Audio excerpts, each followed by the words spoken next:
You guys like listening to Christmas music?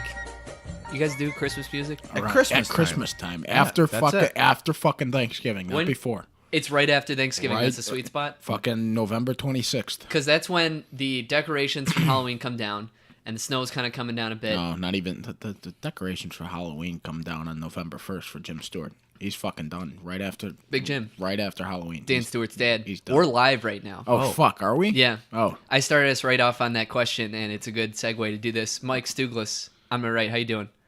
I have things to say, but I'm not going to say them. No. Well, I'm glad you started it when you did, because you could have caught me saying something I yeah. shouldn't have been saying. yeah. Well, Right. This is the Creatively Challenged podcast, and Dan has something to say. I was gonna say, Ryan, I think technology's against me as of today. Because so did you update your we've all got iPhones here, and this is a plug for Apple. Because Apple normally Official sponsor. Apple is normally great. So if Steve Jobs wants to throw us some post-mortem money, then he can. But Him and his Jews. yeah, like Steve Wozniak. Wozniak's a Jew, isn't he? It sounds like it. Yeah. Yeah. Yeah, and You know the Woz. Michael Stahlberg plays a Jew too. I got to look up his whole crew now. I'm on it. Go ahead. Okay, so ever since this new fucking update, you can't do like two things at the same time. What on is your two things iPhone. at the same time? Like texting and listening to music. What are you talking about? I do that every day. Dude, like I know, and I can do it too. But like sometimes, like your little home button, it'll just register like say you got a little grime on your fingerprint, right? Like like it'll still sense your like fingerprint. I don't even have these like touch services on for it. Okay. It'll like pause and play my music just randomly. My phone will be in my pocket and it'll just start, or I'll hear the Siri beep beep and my fucking music will stop. So my phone's just acting fucking screwy, and it's only happened ever since I've updated my thing. And then so then I'm pissed off at that. So then I just pull out my headphones and I'm walking without music, which is torture. And then I get to the ATM, Ryan, and I'm trying to pull money out of the ATM, and the ATM doesn't have fucking money. It's out of money? Out of money. I've never seen that happen. moneyless ATM. Yeah. Well, okay. Quick thing about your music there. Yeah. Is it, will Siri just come on? And sometimes, like, I've been, the other day, I was trying to, like, talk to my mom, and I had to call my mom, like, 6 times in one day, not because I hung up and we were done with the conversation, and I called my mom on 6 separate occasions. No, we'd be interrupted in the middle of our conversation. Oh, yeah, 'cause I know how that feels. My phone had just fucking, like, hang up. Can I give you advice now? Yeah. So, will Siri just come on when you're doing music? Yeah. That is an issue with your headphones. You know how there's there's a little button on your headphone guy? Yeah, just to turn the volume up. Sometimes and down. with older headphones that have a bit of use on them, it'll get fucked up because the connection with the actual like aux input, it'll get all worn out, and sometimes it'll just go off. I've had that happen on countless headphones, and that's just when I trash them and get new ones. So it's just your headphones are fucked, and it's probably dirty in the aux port. That's all it is. The update has nothing to do with it. You can get one of those. Mike's got one on our left, on your right. One of those jet cleaners. You get one of those in there. But it's also your headphone thing. Yeah, it's right there. You never use it, but it's there. It shoots air. You could also cleans clean it computers. with your tongue. You Doesn't can lick it. throw That fix it. But doesn't it like spray like poison out? No, it's just compressed air. Oh, but we've sometimes it's talked wet. about this. I isn't think it? I That's sprayed because it on the it's, podcast. It's because of the, I don't know science, but it's like cold. That's why. It's because it's super compressed or whatever, and it's like it's not like, it's air. Okay, I don't know how to explain anymore. I know nothing about the inner workings of aerosol cans, but it is So what's just the difference compressed air. between that and this? Well, that's more. You Like might you're want to doing you might some want to pressure. read it, and that's more like Some center. fucking That's why like it has the. blowing your N64 controllers and putting them in the ports. Same principle, but that's going to clear out more because it's got more pressure. But because of you remember Bernoulli's principle from physics? Who the fuck is? Well, he's a smart man, and it's basically What's how his first name? I don't know, but you know how It's probably Anthony. you know how when you're blowing on. Anthony Bernoulli. Doesn't that just sound like Hey, a he's name? trying to give you Yeah. advice. Sorry. Trying to help you and you keep interrupting me here. That's twice now. Jesus. You know how when you're blowing into soup or your hand in the air feels colder? Yeah. When it's more centralized and pressurized like that, it is like colder like that. So in like third world countries, they've been making solutions where they have windows that have cones in them, so that when the wind comes in, it cools them instead of not being able to have AC and have a humid ass hut. So the same thing is happening there. That's why it's cold. That's why it looks like it's gas, but it's really just compressed air. It's also like when a pistol has a longer barrel, it's going to be more accurate. Same thing with that. Same principle. See, if you blew it from your mouth, I see it's got that like variety of I see it's got like that coffee straw on it. It's thin, very precise. Whenever I try to blow out bullets from my mouth, they never hit the target. Didn't David Blaine do it? No, he caught a bullet in his mouth in a cup. Oh, remember that guy? I wish the bullet just went through his head. JFK caught a bullet, too. Yeah, he did. See, fuck David Blaine. Like, what he's doing, like, him and, like what he's doing isn't magic. You're just fucking living in an igloo for, like, a week. Fuck you. That's not magic's not real to begin with. No, I know, but, like, why does this guy call himself, like, a magician? Like, fuck him. Like, he's just fucking living in an ice block for a week or fucking living underwater for, like, 3 days and fucking catching bullets in his mouth. Like, what's magic about that? I know nothing about this guy. David Blaine? No. He used to have these fucking ABC specials. You used to tune in live, and he was fucking living in an ice cube for a week. An ice cube? Remember he was upside down for a little bit? You mean an igloo? No, he was like in a fucking block of ice. Oh. Well, there's guys like him. There was Chris Angel. He was a big deal, too. But didn't Chris Angel actually, like, do magic, or was he like... It was the same shit. It was just big him and production David stunts. Blaine? Yeah. Same guys, yeah. Same shit. So, for the uninitiated... Didn't you already say something? I did say this is the Creatively Challenged podcast, but I'm going to give our explanation here. Go ahead. For the uninitiated, each and every week here on Creatively Challenged, we talk entertainment news, review a movie, and discuss random topics that we bring to this $34 card table. Do you guys want to launch in the news or just bullshit?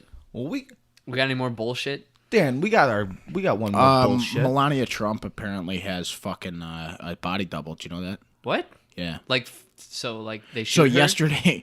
yesterday Donald Trump was like giving some fucking thing outside the White House, and some dude was just like, that's not Melania Trump, and then it didn't really look like her. And then Trump was just like, and my wife, Melania, is here right now. She's by my side with me. And people are just like, clearly she's right there. But and then some dude like fucking posted a picture about it, like side by side, like it's not her. So do they do that because she's got the whole thing where she doesn't live with him and they want to keep up first lady appearances? So it seems like things are okay. So. Well, remember, she didn't even want to live in the White House. She wanted to live in his penthouse. Yeah, in New York, right? So maybe this is like her White House body double.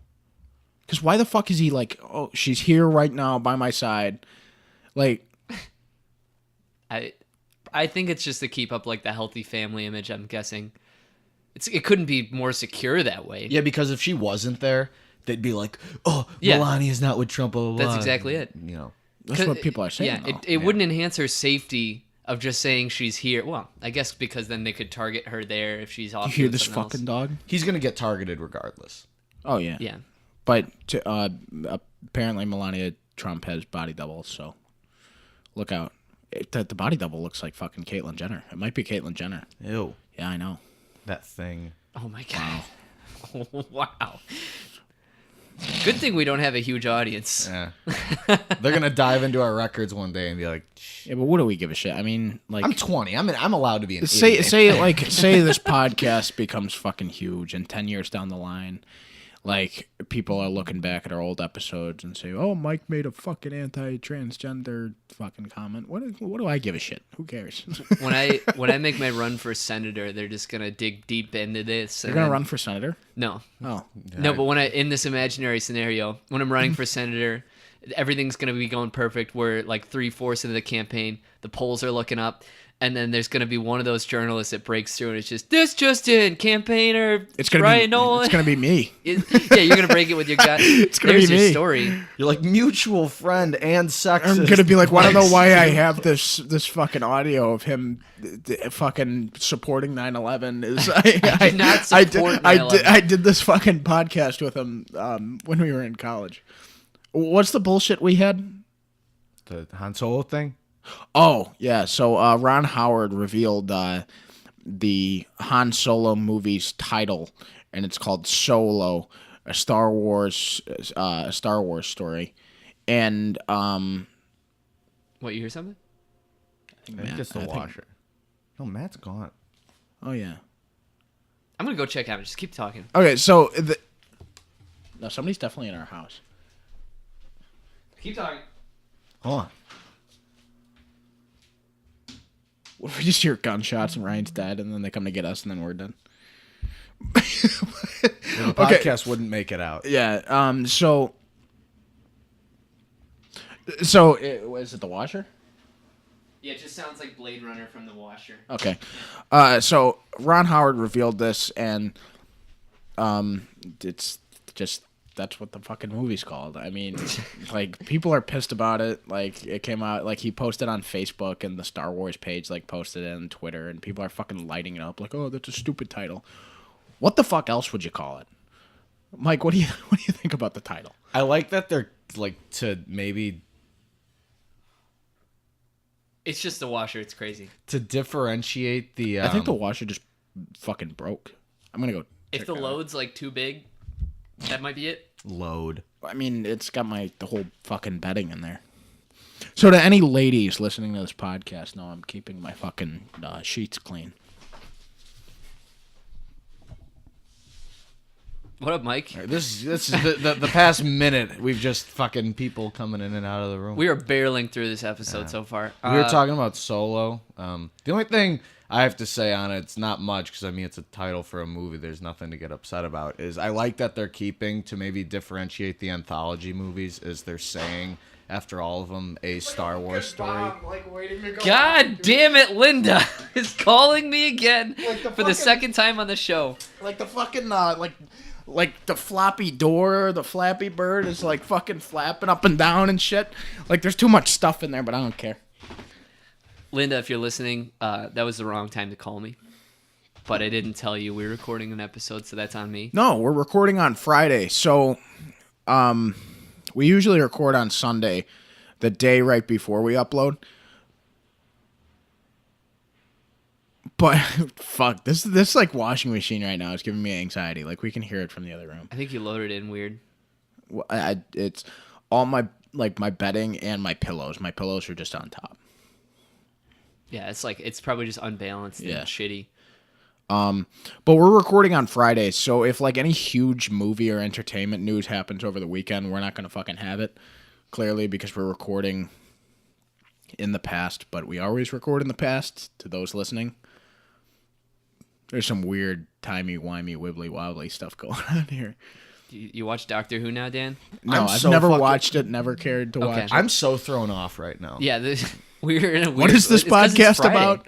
No, we've talked about that. We already. did that. Oh well, my let's just do the God. news. Good Okay. God. I'll start. Like, we're really off. It's because it's Friday. That's it. No, it's not because the fucking gay washing machine. Well, not the washing machine can, have any sexual orientation It's it gay. wants, and yeah. But not that there's anything wrong with that. As long as it's not getting married. Yeah. Wow. I'm kidding. I don't want my washing machine and my dryer like conversing. Would the washing machine and the dryer be different like sexes?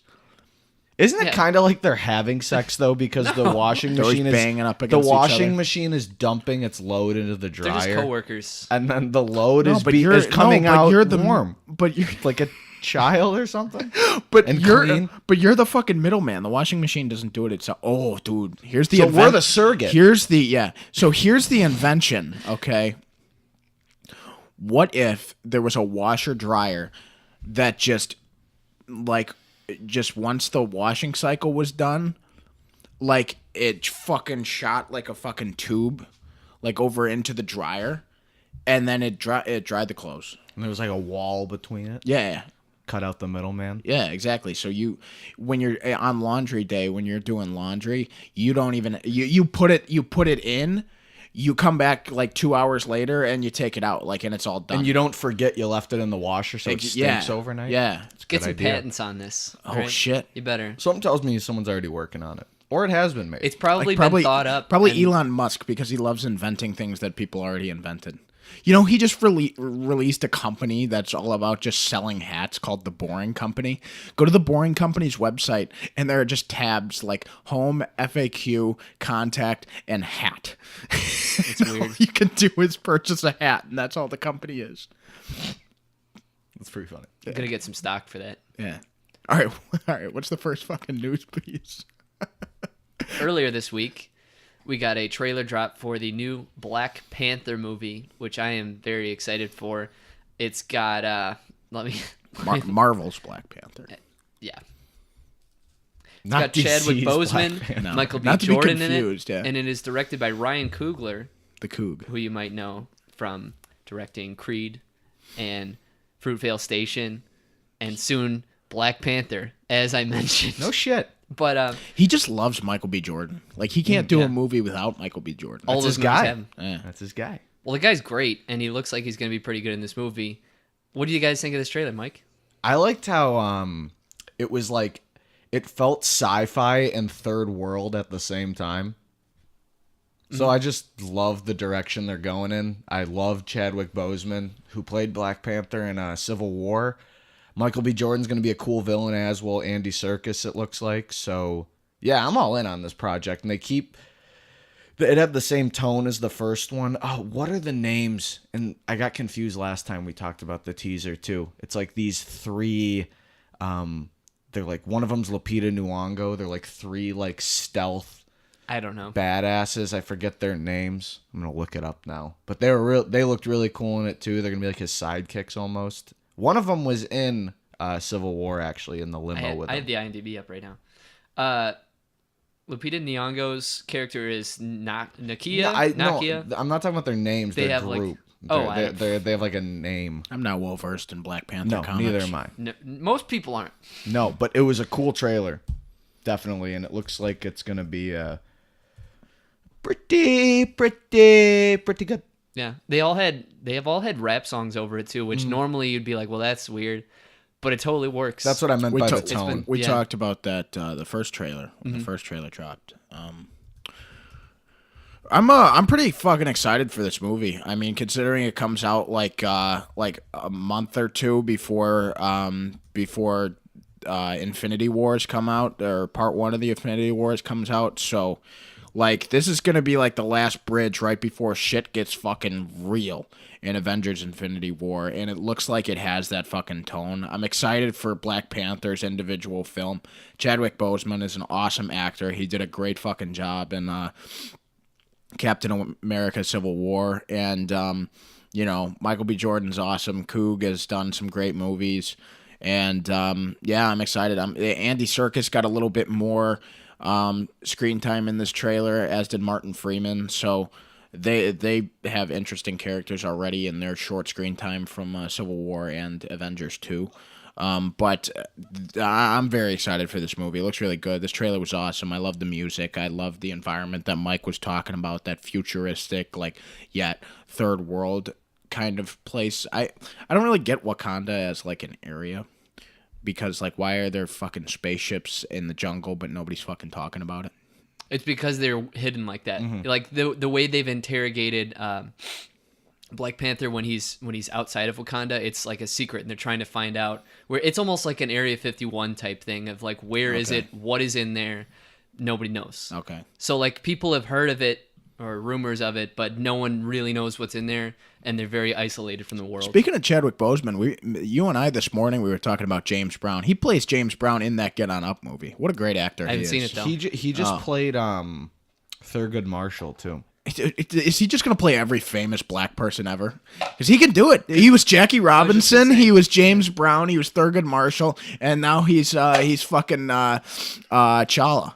So, I don't know, man. He's a pretty good black guy. Do you think Serkis will be a secondary villain to Michael B. Jordan? That's my guess. Is like Michael B. Jordan will be the the villain of the movie, and Yeah. I think Serkis will kind of be like doing he's an accessory to it. doing dirty jobs for him. See, I don't know because I feel like they set up Claw in, which is Circus's character's name.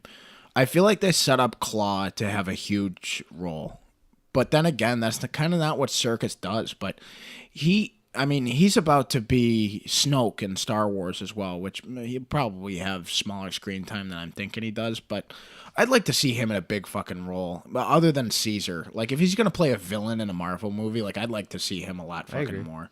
But Michael B. Jordan is a great actor as well, so if they have to split screen time, then I guess I'm okay with it. The group of women that I was talking about are called the Dora Milaje.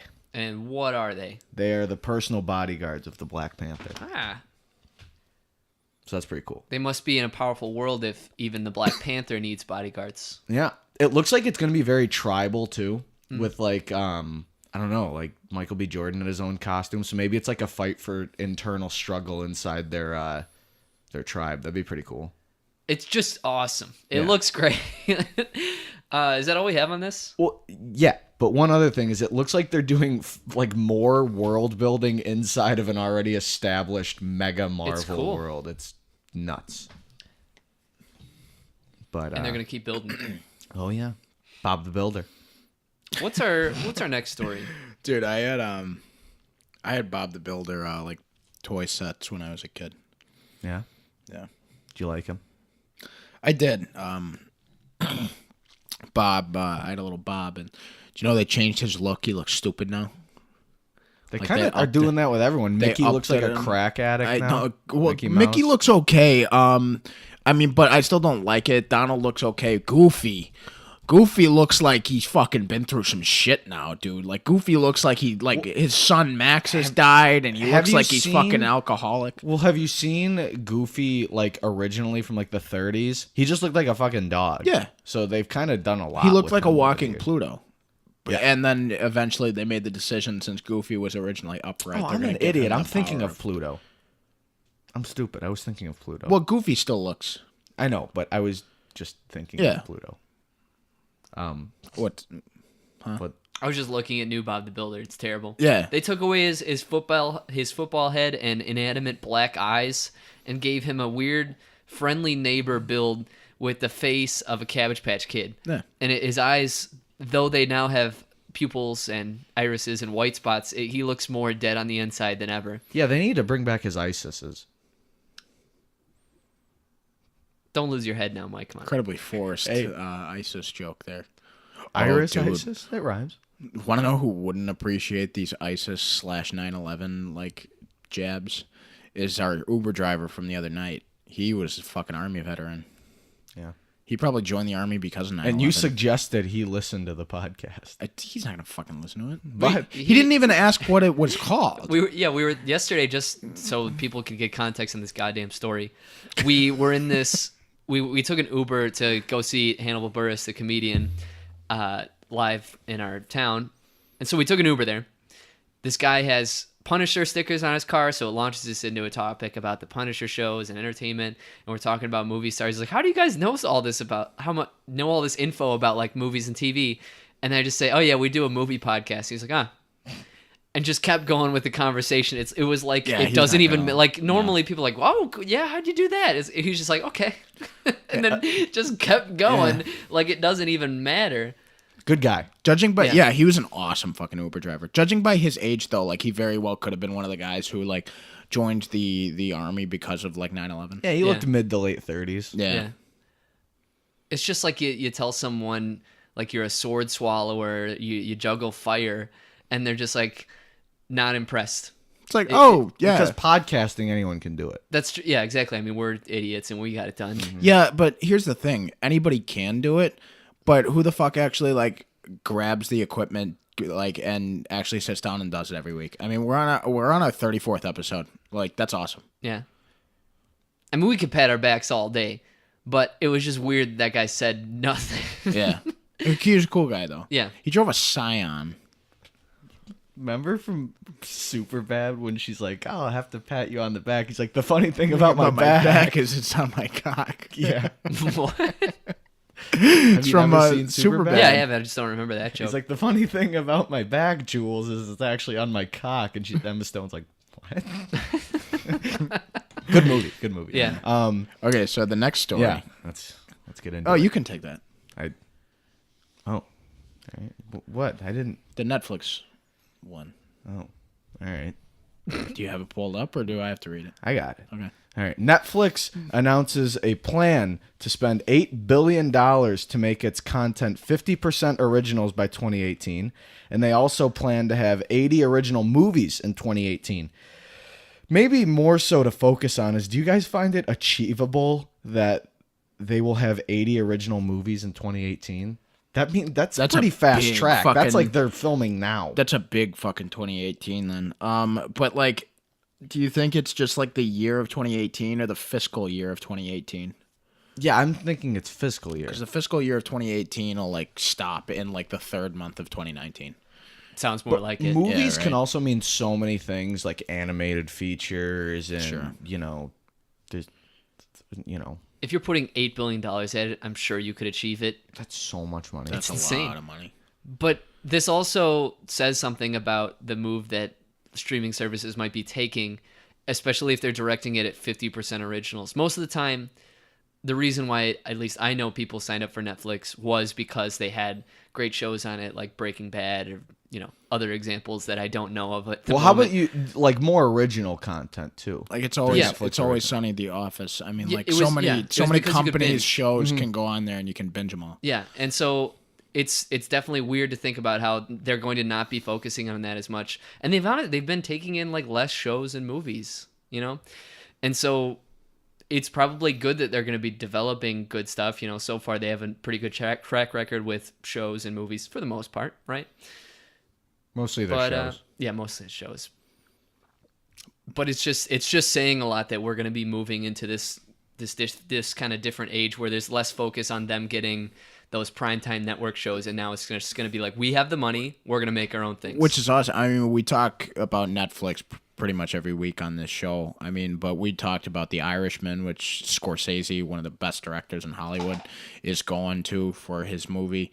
And I mean, today we're reviewing the Meyerowitz Stories, a Netflix original, which we'll give our score later.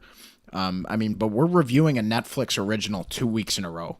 Like, I want more of this, Like, I want to be able to sit on my couch and watch a really good fucking movie without, like, going to the theater. I mean, I still want to go to the theater and see movies, but, like, it's awesome that Netflix is cranking out this content, and I surely believe that the movies they're making are just going to be fucking good, So, I mean, we'll get into our review of the Meyerowitz Stories later on in this episode, but, like, I mean, I fully trust them. Whether they actually have 80 movies ready to go for next year, good for them. But, like, regardless, I trust them to make this original content because they've done such a good fucking job so far. Yeah. And the thing is, I think they're skewing it more towards movies now is because they already have, so many successful shows, and they probably want to focus on their start to finish, and then you can pump out shows as much as you want. So I feel like they're just focusing on the good ones they have right now, and when those end, they'll probably have a new wave of shows. And movies are, where it's at. There's so many different genres to dive into, and if they're willing to spend all this money, I think it just makes sense because a TV series are a long-term commitment where you're making a movie. If it's an independent movie, it can take a couple weeks. If it's if it's more of a big budget movie, it takes a couple months, and it's less of a commitment than a long-time TV show. Yeah. We're done. I mean, we pretty much hammered that fucker right in. What's the next one? So, our final news thing of the day has to do with our great University of Missouri and Leonardo DiCaprio, one of the best actors like in the history of anything. So Leonardo DiCaprio is investing in a Mizzou startup company called Beyond Meat, which is like a a natural meat company that's all about making sure the animals are healthy and no processed meat and all that noise that vegans and vegetarians care about, even though vegetarians don't eat meat. Do vegans eat like healthy meat, don't they? Or No, they don't No. eat meat at all. Oh, well. No animal products. Okay, well, so us meat eaters, who are like good for meat, like Leo's investing in it, and it's a Mizzou startup company, which is awesome to see. Leo's a vegan. Mizzou students going at. Leo ate fucking liver on camera. But he is a vegan. Oh, that was the big thing. He's like, it was so hard for me to do because I am a vegetarian. So, everybody's flawed. But this is great. I mean, just to see. I mean, it's not like Leo is like showing support for like Mizzou itself, but like him showing support for a company where Mizzou students are heavily involved in its creation is pretty cool. And that's why I put it on the docket, because it's interesting. Do you know if he's the main source of investment for this startup? I assume he is. He tweeted about it the other day. And this is what he said: proud to invest in plant-based Beyond Meat, as livestock production is a major driver of carbon emissions. And Beyond Meat, their Twitter account says, Beyond Meat is creating the future of protein, and it is plant-based. Find Beyond Meat in Whole Foods, Kroger, Safeway, Publix, and 11,000 stores nationwide.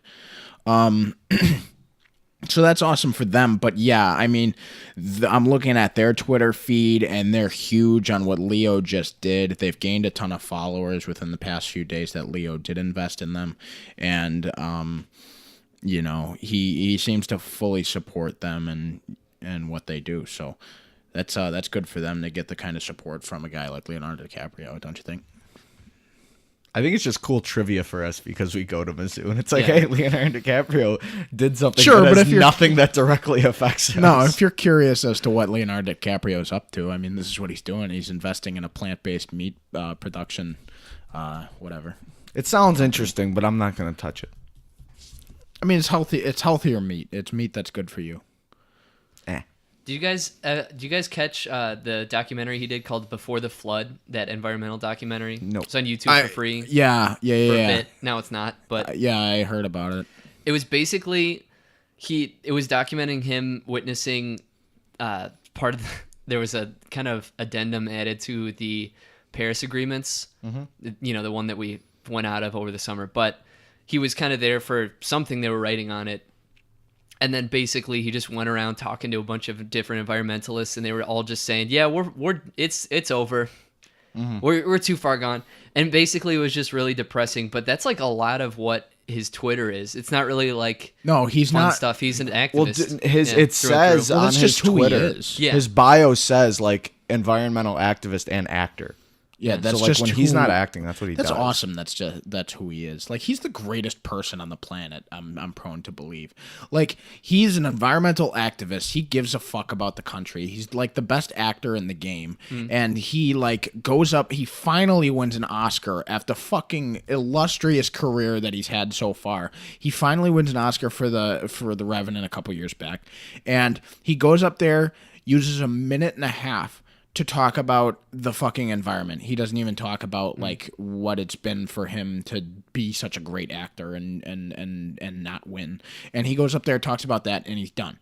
That's just how great of a fucking person he is. He's fucking handsome. He's a great actor. He cares about the environment. Brings his mom to the Oscars. Yeah, and he could bring one of his models. And he's guess banging. what? He's not married. He fucking bangs models on the down low. Like, he's just with a new chick like every other day. It's fucking great. Like, that guy's living the life, man. He's such a great person. I love Leo. And I don't even know the guy. Actually, no, he listens to this podcast. Yeah. One of the many. Yeah. Yeah, we got a lot of celebrity listeners here. They always say they want to be guests on the show, but we just we don't have a fourth mic. Yeah, actually. we don't have that fourth mic. We can't get him in here.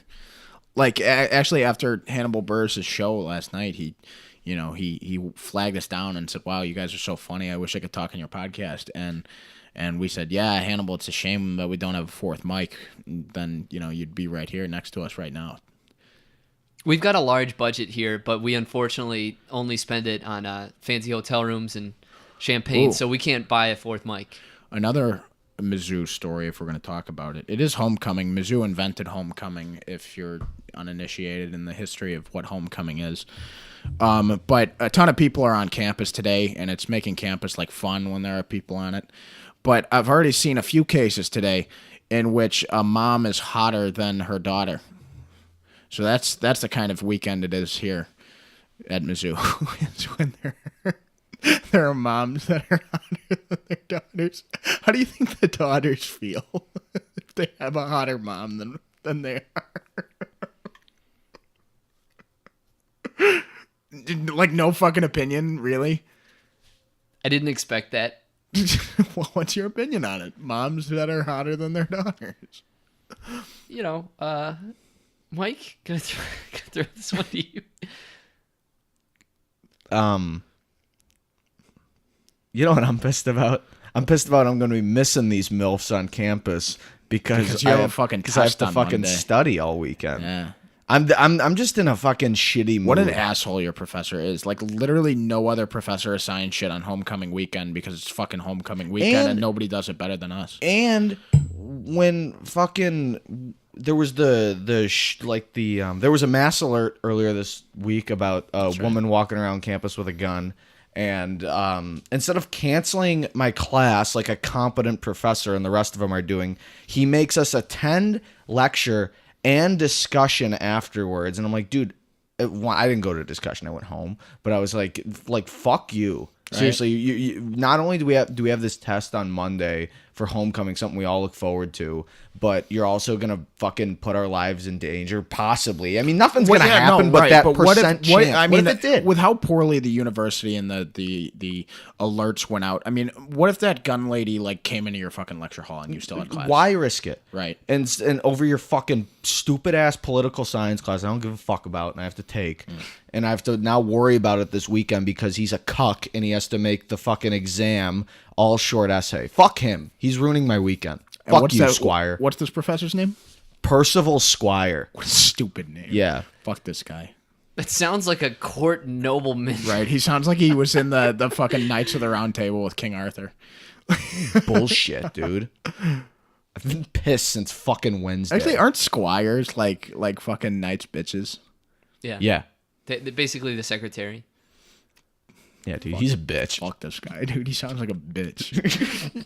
Percival Squire. Percival What a Squire. bitch Percival Squire is. We should get Percival Squire. Dude, We should get Percival Squire to come on this podcast to discuss about how much of a fucking bitch you know he what is. Nick said? I was texting him about it, like what my weekend's gonna look like. He just said you should shit on his desk. I'm like, that's a great idea, Yeah. Nick. That's stable. Yeah, That's good. I'm gonna definitely pass the class. We saw a movie this week. We did. We saw a Netflix original called The Meyerowitz Stories. It's directed by Noah Baumbach and stars Adam Sandler, Dustin Hoffman, and Ben Stiller. Wait, you looking like I missed somebody? Did I miss somebody? No, there was there was like a little flyer, a gnat flying around your head. Oh, okay. Well, the plot. An estranged family gathers together in New York for an event celebrating the artistic work of their father. This story is kind of told in bits and pieces, as in they're like little vignettes. It's like chapters. Yeah, it's all around the same thing, but it kind of rotates the characters. They go in shifts to accomplish the final act. And positives. What do we got? What's really cool is how you explained like how the movie split up. It's almost like a novel of short stories. Yeah. It's really cool, and the title kind of hints at that. It was like a solid feel good movie. It was. I was actually kind of surprised. I thought like I was gonna be maybe kind of bored when it started, but I found myself like really invested. I thought the dialogue was actually fantastic, even though like the all the characters are slightly irritating when they're conversing. I was always like giggling throughout the movie because I just thought there was just funny comments. So it was kind of quirky and snappy dialogue, and that's what stuck out to me the most. That kind of kept me involved. The whole cast is great, namely Adam Sandler. It's fantastic, I thought, actually. This was a role that I thought he was actually like almost perfectly casted for, because it's almost like we've seen Adam Sandler in so many things before, and as of recently, he has kind of a bad reputation for being in bad movies. So I think it kind of almost facilitates his backstory that you're just like, oh, we see Adam Sandler. He's had a rough go. And that's kind of how it is with his character when he's set up, and they play on it throughout the movie. He's got a limp, and that is a part of his character too. It was great. I mean, the characters were great, and the acting was really solid, and I really enjoyed the script. It was just a nice, feel-good movie, and I was genuinely surprised by it. Sandler's character's name was Danny, Yeah. and every time it fucking happened, Ryan would go, "Hey, Dan, that's your name." I'd be like, "Yeah, it is." Thanks. You just did not care about that. Every time he made a stupid joke, I'd fucking look at you. Because you were like trying to make bad jokes, so like I knew you weren't serious. But like, Well, I never have good ones to say. so I just fucking look at you like, shut up. What's your positives though? Mike talked a little bit about it. I gotta say, like, the writing of this movie was so well done. Like, it was one of the best written movies I've seen in a while. I mean, like, just the dialogue felt so natural, like the actors were able to just like feed off one another and be able to yell at each other and have these quick fucking like comments. Like, it was really such a well done, well written movie, and I was kind of surprised at how like good it was. Like Mike said, I mean, it was a Netflix movie. Obviously, Adam Sandler was involved, so you're like, oh no, this guy's, you love Adam Sandler, but it's just like he's not in good movies, and I was surprised by how good he was in it, and Dustin Hoffman. It's awesome. Everybody in this movie is so Jewish. It's great.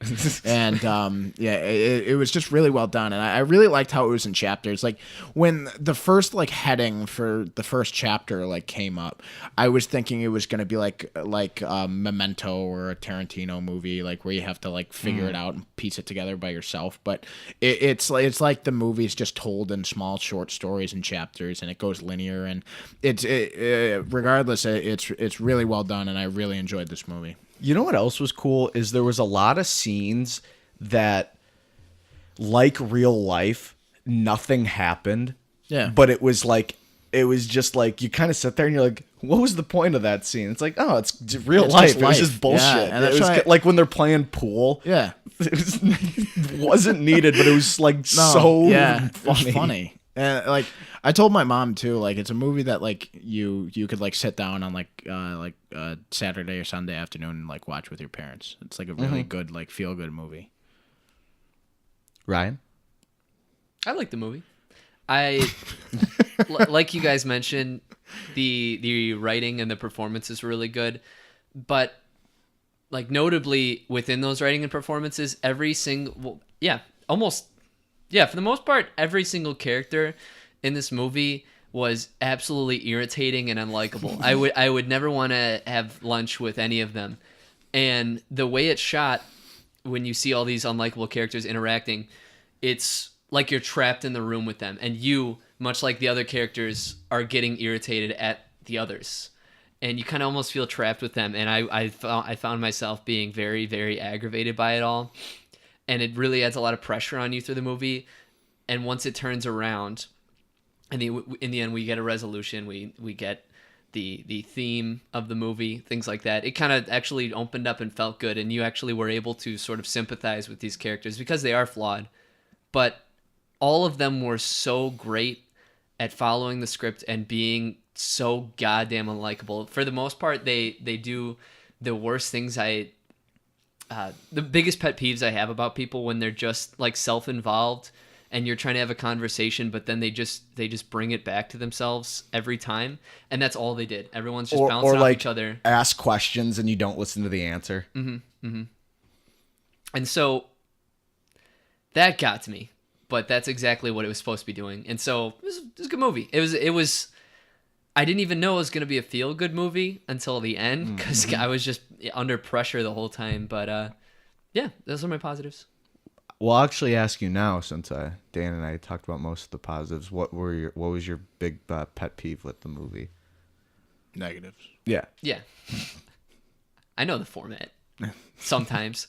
Episode 34, we'd like to have it down that we have positives and negatives. The fact that we're still talking about it. I know. So, man, negatives.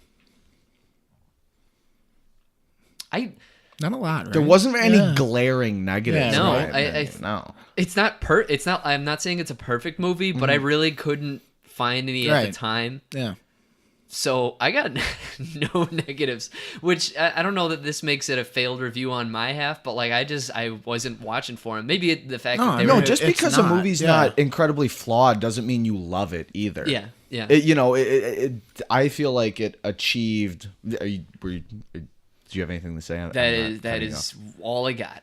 Because like the movie was, I feel like, achieved in its story, but was it like the greatest movie ever? No, but it's a movie we've kind of all seen before. You know what I'm saying? If I can give you one, Yeah. and maybe because they didn't set out to, but it didn't get like really ambitious with meaning. It was just like this all happens, and that's it. I agree. That's That's real life, That's yeah. actually what I was going to talk about as my negative. I mean, this is my sole negative. Is that like it was such real life that at some points I had to question, okay, where are they going to go from here? Like what's actually the plot of this movie? You know, I mean. But it's it's not bad. But like at some points, I was just like, okay, I'm watching these people live their lives. This is their characters. This is who they are. But like, what's gonna happen? Like, where are we going? Like, I feel like I'm just watching them just have lunch. I don't like get where they're gonna go with this. And that happens on like 2 occasions in the film, but it doesn't fucking affect the movie overall. You know, like I said, that's kind of like a nitpicky negative for me because really, I mean, the movie's really well done. Yeah. Yeah, and if I had one, it would be, like I said, like a nitpick. It's not a glaring flaw. Is they develop the female characters in the movie, but a lot of them are very understated. But then again, I think the movie does that intentionally because that's how Dustin Hoffman treated them. You know, does that make sense? Can you elaborate upon So that? it's like it talks about how Dustin Hoffman, has been married X amount of times, kind of neglected his daughter, and the movie, in a sense, does that too with them. They're present and they're present the whole time, but they're not really given the emotion of the movie. So they're kind of neglected, like Dustin Hoffman did to them, and I don't know if I liked it or not. You don't like that, But it was creative, but especially, what was the sister's name? Jean. I want to say it was. So I so kinda Adam like Sandler and Ben Stiller have their big throughout the movie. They're the ones that are focused on, and then it's just Jean's story, and it's like a 5-minute scene, and you're just dumped all of what. Well, I Jean kind of like feels. that, but I mean, you kind of said what the point of that was. Like, Jean was their sister too. I mean, she was a Meyerowitz, and she had her own story, but it wasn't told until kind of like the final act of the movie. I like that though, because I didn't even think about like, okay, Harold Meyerowitz, who is Dustin Hoffman's character, like I guess he didn't really have a lot of respect for women because of what happened, and I like that he was involved with Jean's situation and he fed into Jean's situation. And I kind of like with how they handled Jean at the end though. I Like, love a little more. her statement of like, because I'm a good person. Yeah. Like that was cool. Yeah. So yeah, I don't know if that's what the movie intentionally did. Are we good, Ryan? I think it might have. yeah. All right. I'm just making sure the Yeah, no, recording you're was good. good. I'm assuming that's what they were trying to do. But yeah, I mean, it was a very solid movie with some laughs. So What's our scores? What are we rating this sucker? I'm giving it a 3.5 Goldblums. Just really well done movie, very entertaining, something I could watch again, but it's definitely something you watch on a Sunday, Saturday afternoon. Very feel good movie. I really enjoyed it. Good job by Netflix. Giving this a solid 3. Above adequate, but didn't blow me away. I'm at 3.5 as well. Jeff Goldblum could have played. I don't know who could Jeff Goldblum. No, here's he the could have thing. played Adam Driver. No, he could have played with the amount of Jews in this movie. Like Not a bad thing. No, that's they not were what all I'm great. saying at We all. are not Like I'm condemning saying, like Jews. with all the Jews in this movie, like Jeff Goldblum is Mike. You're getting a call over there. it's okay. It's kind of It's your dad. Yeah, Joe I'll Stuglis call is him calling. back. And now I'm just waiting for a call from Mary Pat or you Jim want- we because could do all it of on our speakerphone. parents have called during this podcast. But like, hold on, 3.5 plus 3.5 plus 3 It's like 3.2 divided by 3 is a 3.3 repeating. But this really well done movie. And Jeff Goldblum, but what was I saying about the Jews? So there were a lot of Jews in this movie. I mean, the Meyerowitz family is a Jewish family, and you got Dustin Hoffman and Adam Sandler, Ben Stiller, and Judd Hirsch was in this movie. Just a lot of Jews. So Jeff Goldblum could have been in this movie at some point in time. Judd Hirsch did okay. But if Jeff Goldblum was LJ, like, it would have made sense. Jeff Goldblum could have been he could have been Dustin Hoffman's character. He could have been Adam Sandler's character. He could have been Ben Stiller's character. Like, Jeff Goldblum would have just fit in this movie, but didn't necessarily need Goldblum. But it was enjoyable. So about a 3.3. That's just above in between The Fly and the Independence Day. Very entertaining movie. Feel good. My favorite thing that's become part of our review is where Goldblum would fit into the movie. Yeah. Can't wait for Thor Ragnarok when Goldblum's in the movie. That'll be our first movie that actually has Goldblum in it. Is that Ever. 2 weeks? November 3rd, so yeah, I think so.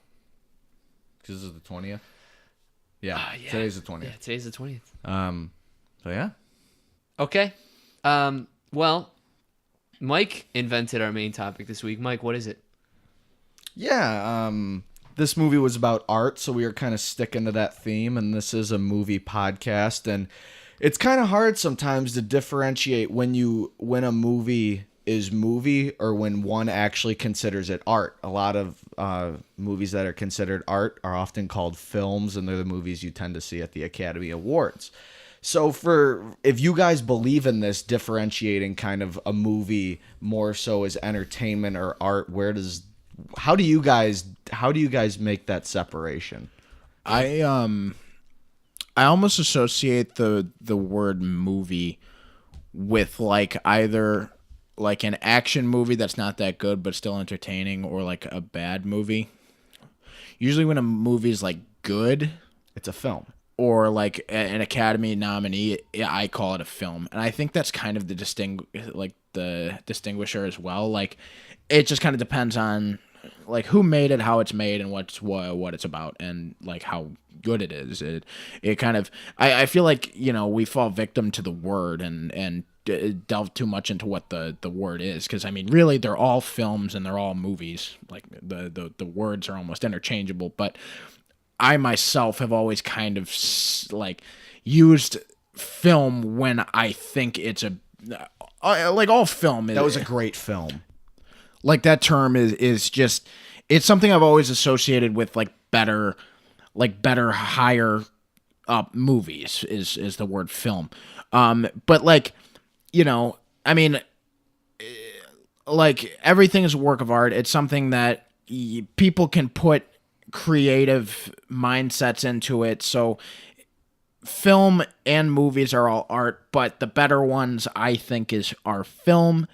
Oscar nominations, really well done pictures, I call film, and then like action blockbusters or bad movies, I say that was a bad movie. I don't think I've ever said that's a bad film, So I think it's just wordplay and diction, and whatever word you want to use works. But I guess if you have to have a set definition, that's mine.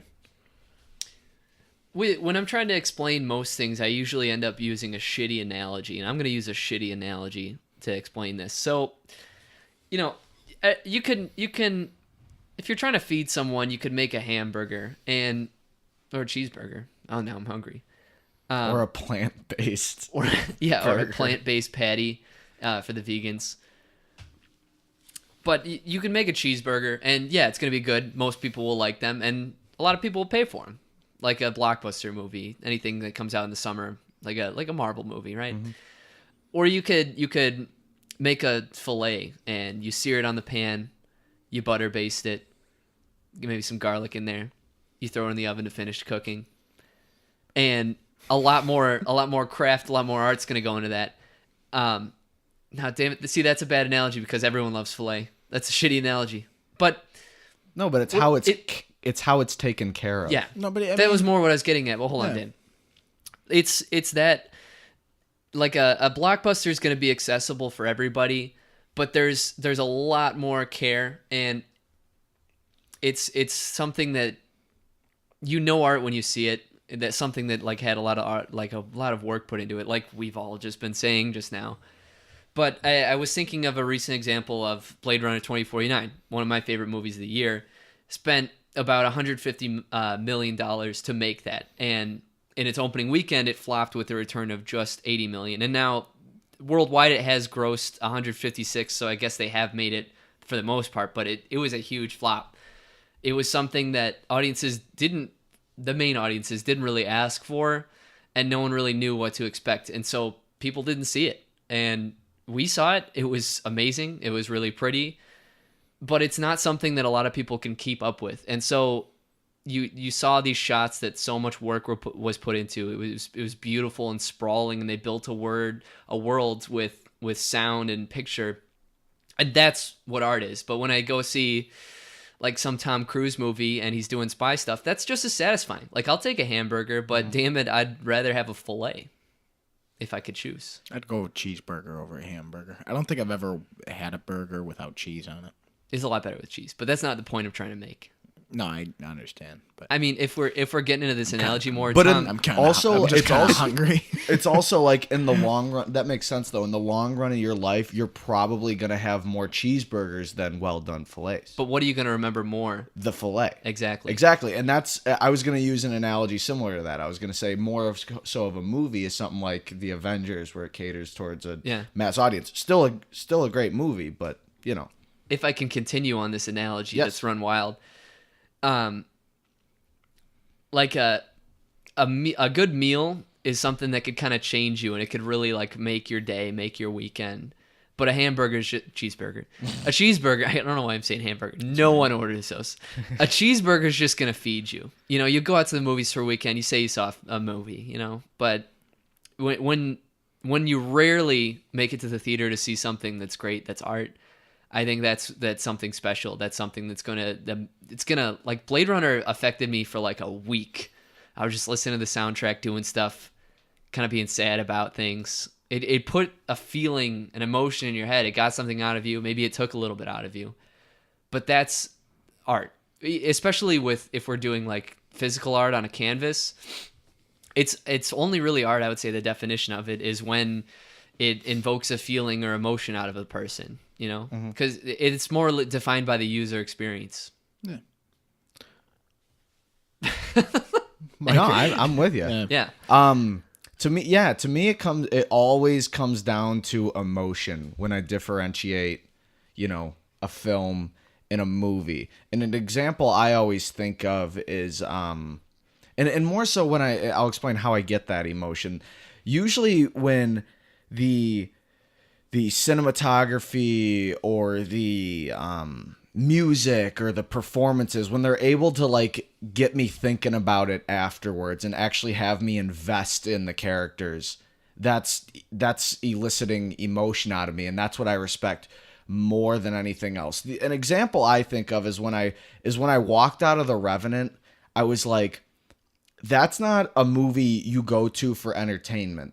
That movie was art. That movie was 2.5 hours because it spent 20 minutes showing you the landscape. Yeah. And you know, it puts you in this setting, and when Hugh Glass is suiting that wound on his neck, you have gotten to know him by this point and you're feeling the pain he is, and by showing you this environment, you are also feeling, you know, the cold water and the burns and the scratches he has. And you know, when a movie is able to get you invested like that, it's art. And you know, but what's an example of just a like Taken?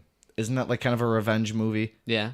That's like differentiating a movie like Taken, where it could just be a straightforward revenge movie, but then you do an artful version of that revenge story where you do it with Tom Hardy and Leonardo DiCaprio, and you spend hours with these people developing it. And when you actually care about this climactic battle between the two and how the movie's going to end, that's when I when I make that fine line. And Taken, that was satisfying. It's a thrill ride. It was really cool. But think about how The Revenant when the credits roll, think about this. Picture when Yeah. you saw it in theaters.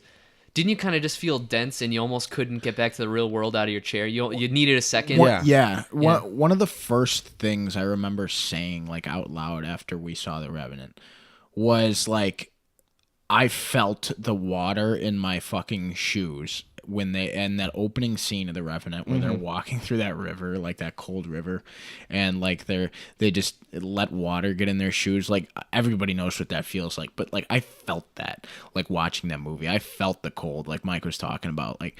And I completely agree. Like you were just completely immersed in that environment. I remember there are a handful of films I've seen since I've started critiquing films, where like after the credits roll, I sit there for a second and just like it takes me just a little bit, just a flash of a second to just be like, holy fuck, that was a great movie. Like Interstellar. I remember just going like the first thing I said after Interstellar was, what the fuck did we just watch? And it took a little bit. I remember it was like that for Logan. It was like that for Logan is art. Yeah, it was like that for Blade Runner. It was like that for The Revenant. It was like that for Dunkirk. Like, I mean, it doesn't happen often, but when it does, like, and you can appreciate how much work in a great film, then like the director and the actors and the writers did their fucking job. Yeah. When you are, so you know, Liam Neeson defeats the bad guy. You're like, yeah, I'm glad he did that. He stuck it to him. Not in Phantom Menace though. He gets fucking stabbed. Okay. But when you're watching The Revenant and Tom Hardy and Leo are throwing down and your heart's actually beating through your chest, because whose phone was that? No phones at work. Maybe that was my computer. When your heart's actually like beating and you don't know what's gonna happen and you're actually rooting for somebody. Again, that's another contribution. It's like it's often not. It often needs time to marinate to where you consider something art, to where you're just entertained. Oh, I had a thing. You had a thing? I had a thing. I was really listening to you, and then because I was really affected by what you were saying, and then I couldn't even think of what I was just trying to say. But I mean, I wholeheartedly agree. I don't I don't have much else on this. No, nor do I. But yeah, there's all the things have to mix together. You know, it's almost like it's almost like you don't just notice the music or you don't just notice what's on screen. It's this perfect blend. Like Jesus fucking Christ, during Dunkirk, I almost had a heart attack. Oh yeah, it was like so we stressful. were walking to my car and it was either you or Tim's. Just like my chest is still fucking beating. Yeah. I mean, like that's. Sorry to interrupt you. That's Oh, you remembered what you were gonna say? Yeah, but we're talking about like how it sits in you, especially with Dunkirk. Holy shit, that all that stress or the way it made you feel happy or the way it made you feel sad. But sometimes that doesn't always hit. You know, just like how one person might find a painting beautiful, other people might find it shitty. Like the Lost episode that we recorded a few episodes ago, maybe 27, I think it was. 29. 29. Me and Mike reviewed Mother that week, but then because editing stuff, I accidentally deleted our episode, so we lost it. But Mike and I saw Mother, which was a really divisive movie in terms of how people liked it or people didn't like it. And it didn't really click for us for the most part. It might have just been subject matter that I really couldn't resonate with or something, but I just left the theater unimpressed. But others loved it. I will say, though, you don't have to, as long as you recognize it as art, you know, that doesn't mean you liked it or disliked it. I recognize Mother as art. I really do. I didn't like the movie, but the film, I'll try to keep continuity.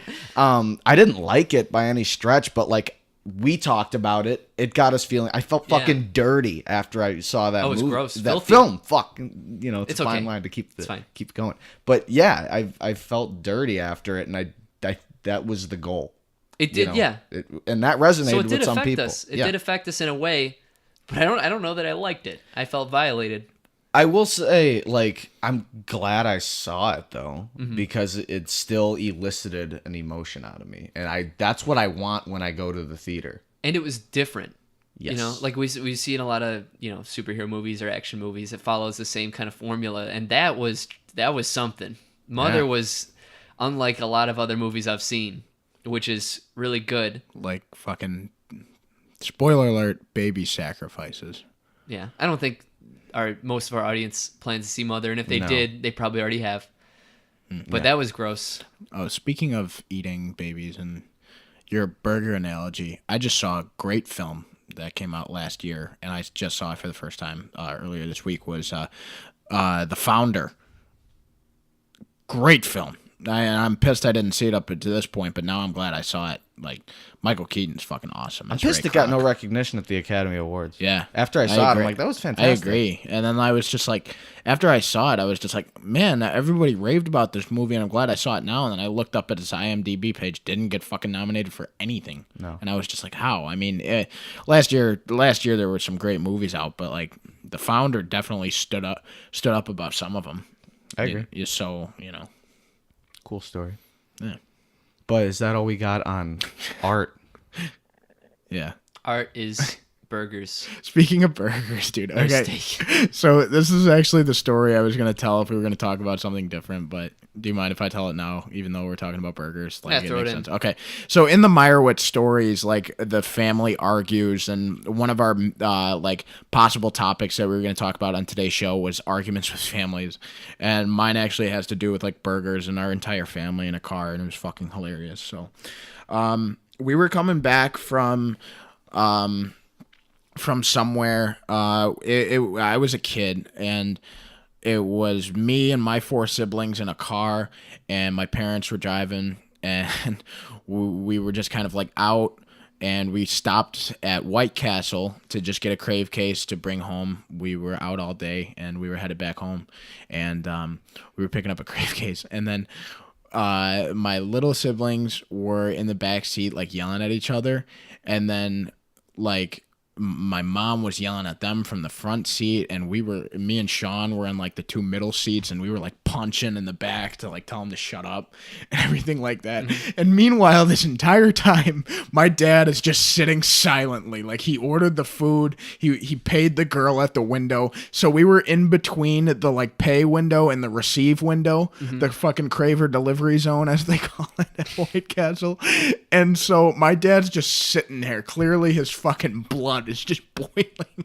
My mom's yelling, we're yelling, the kids in the back are yelling, and then all of a sudden my dad just whips the fuck out of the line of the White Castle and drives away, and we're all just in shock.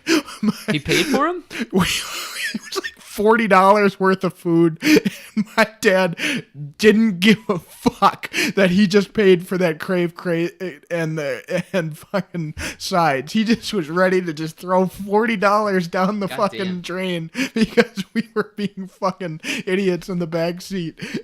And we were all shocked. My mom was just like, Jim, what are you doing? And he's like, you're all acting fucking stupid. He's just like, none of you get food. Nobody's going to eat. And then everybody just got... I looked at Sean and I started to laugh. My dad goes, it's not funny, Danny. And then I was upset. And then we got home and everybody got sent to bed. But then, like, my mom got in the car as soon as we got home and went back to White Castle to pick up our dinner, because at the time we were all kids, like, we weren't going to go to bed without dinner. And so we were up in our rooms just kind of like figuring out what the fuck just happened. Like, Dad just freaked out and like paid $40 for food and was just so fucking prepared to get the fuck out of there without leaving with the food. And then we got the White Castle, and my mom came back home with it, and then we were all sitting around the table, and like my dad like apologized, but he certainly wasn't the one who should have been apologizing. It should have been all of us being like, oh, we were all yelling. But it was really fucking funny. So like $40 of food, my dad is just ready to just fucking pull out a driveway. He doesn't care whether he leaves with the food or not. If you're fucking pissed him off, he's just gonna leave. Sometimes you just gotta eject people from the situation to get them off their hotheads. Yeah, that's the best way to do it. I don't know if I'd throw away $40 of food though. Well, it wasn't throwing away. It's just the White Castle people. Like, okay, we have 30 burgers and like bags of fries and onion rings here. What are we supposed to do with them now? I miss White Castle, dude. There's not a White Castle around us anymore. White Castle's like my favorite fast food place, without a doubt. Number one all the time. And that is this week's podcast. Remember that each and every Monday morning we upload to YouTube, SoundCloud, and iTunes. We're going to have links for those on our Facebook and Twitter page, which also have links in the description. Any final thoughts? No. Like we said at the beginning, we're recording like earlier than we usually do. So if there's like if fucking Ben Affleck dies or something like that over the weekend, then like it's not going to be on this podcast. Well, actually, yeah, it is now. Breaking news: if Ben Affleck dies over the weekend, it's my fault because I just said that. But love you guys anyway. Show us some support. You know, if you have a definition for movies or film, or you have a funny argument, family stories, or you like White Castle and you just want to tell us that, then write us in the comments. You know, show us some support. That'd be great. We love you guys. Mike, you don't have anything to say? No, man, I'm brain dead. Oh, Sorry if I was shitty. I just fucking, I don't know. I gotta figure some stuff out. I think we're all out of it. It's a Friday afternoon. Maybe just fucking jump off the balcony and end it all. Yeah. All right. And as always, thank you for listening.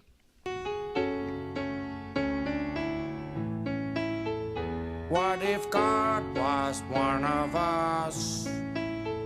Just a slob like one of us.